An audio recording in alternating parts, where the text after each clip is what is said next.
ब्रह्मांड क्या है, ये कहां से आया और ये कैसे काम करता है?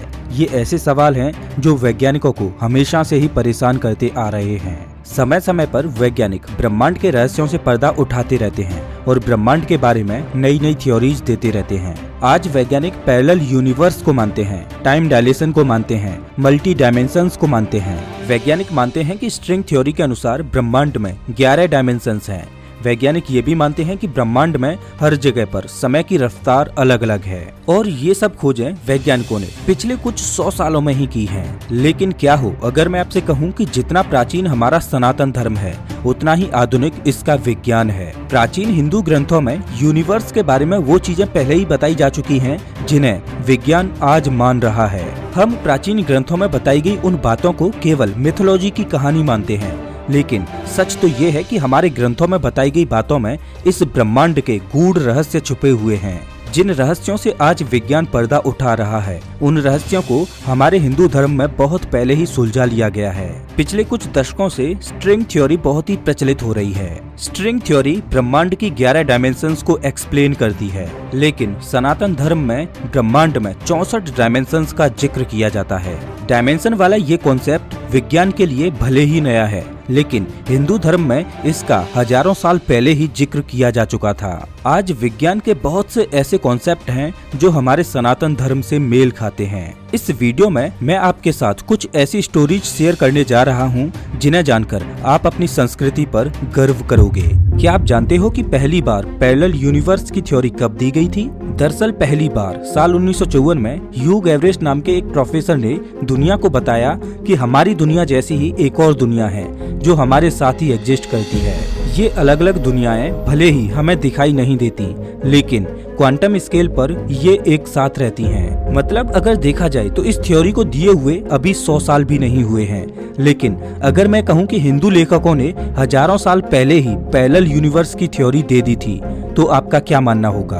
अगर आप मेरा यकीन नहीं कर रहे तो एक बार इस कहानी को सुनिए। ये कहानी रामायण से है। भगवान श्री राम और रावण के युद्ध को खत्म हुए कई दशक बीत चुके थे।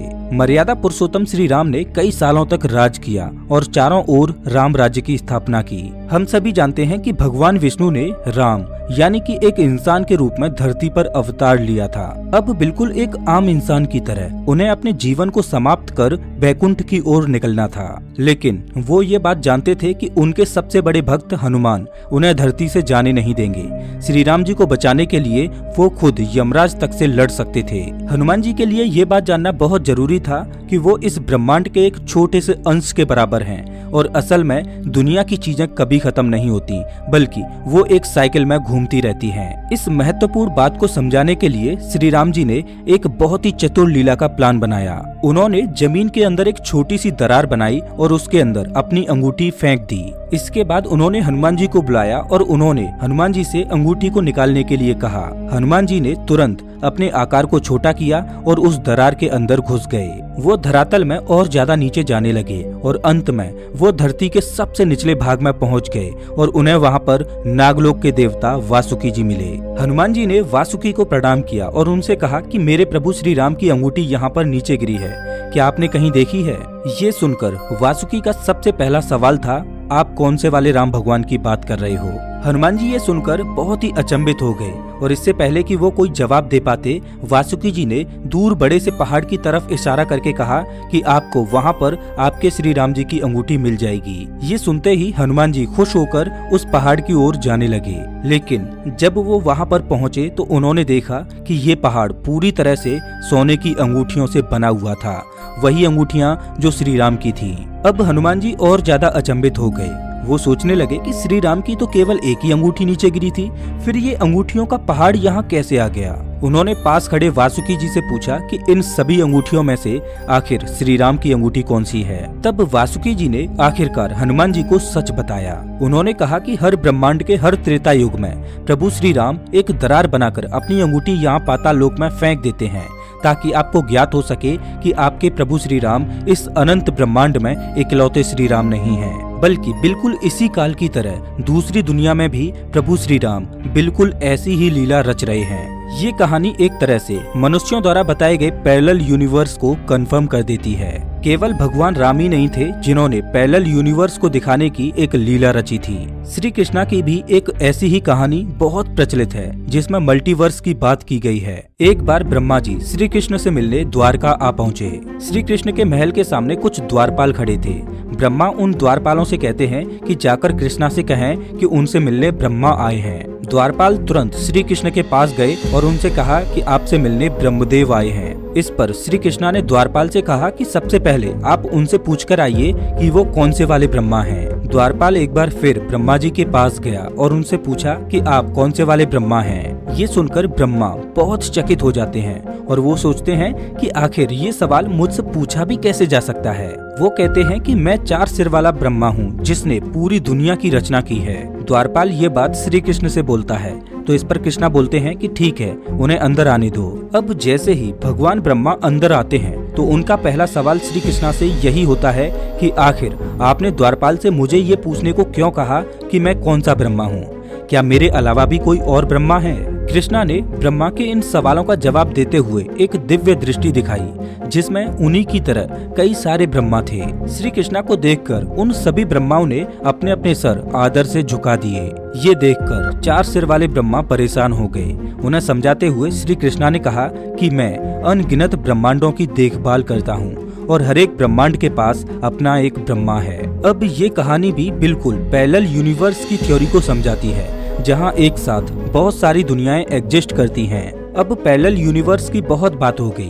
हमारे हिंदू पुराणों में एक और साइंटिफिक कॉन्सेप्ट है जिसे कहानी के द्वारा समझाया गया है। ये कॉन्सेप्ट है टाइम डायलेशन का। टाइम डायलेशन एक बहुत ही इंटरेस्टिंग थ्योरी है जिसे हॉलीवुड की इंटरस्टेलर नाम की मूवी में बहुत अच्छे से दिखाया गया है। इस मूवी में कुछ एस्ट्रोनॉट्स धरती से स्पेसशिप में बैठकर अंतरिक्ष में जाते हैं ताकि वो एक ऐसा प्लैनेट ढूंढ पाएं जिस पर इंसान रह सकें। वो एक बड़े से ब्लैक होल के पास मौजूद प्लैनेट मिलर पर पहुंचते हैं। उन्हें जानकारी मिली हुई थी कि इस प्लैनेट पर इंसानों के रहने लायक परफेक्ट वातावरण हो सकता है, लेकिन परेशानी ये है कि इस प्लैनेट पर गुजारा गया 1 घंटा पृथ्वी पर गुजारे गए 7 साल के बराबर है। इसका कारण ये था कि मिलर प्लैनेट ब्लैक होल के बहुत ही करीब था। इस वजह से ब्लैक होल की ग्रेविटी सीधा उस प्लैनेट के समय को अफेक्ट कर रही थी, जिस वजह से प्लैनेट पर वक्त बहुत ही स्लो चल रहा था।